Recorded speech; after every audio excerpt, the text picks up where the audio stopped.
Winasak ang 2 milyong pisong halaga ng mga sigarilyo at vape sa Baguio City. Bahagi raw yan ng programa ng lokal na pamahalaan na maging smoke-free ang buong lungsod. Nasa frontline ng balitang yan, Gary De Leon. Itinambak ng mga otoridad ang kaong-kaong mga sigarilyo at vape sa Malcolm Square sa Baguio City kaninang umaga. Nakumpiska mga ito sa mga illegal vendor at mga paaralan. Aabot ng 2 milyong piso ang halaga ng mga ito. Tinapaktapakan ng mga kawani ng lokal na pamahalaan ng mga sigarilyo at vape hanggang sa tuluyan ito mawasak.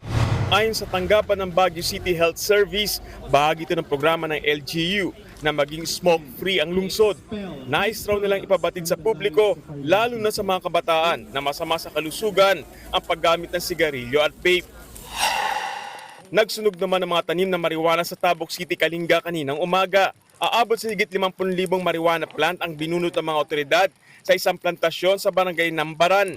Nagkakahalaga ang mga ito ng 10.4 million pesos. Hindi naman dinatnan ng mga pulis ang may-ari ng plantasyon ng marijuana. Sinuyod din ng mga pulis ang isa pang plantasyon ng marijuana sa Kibungan, Benguet.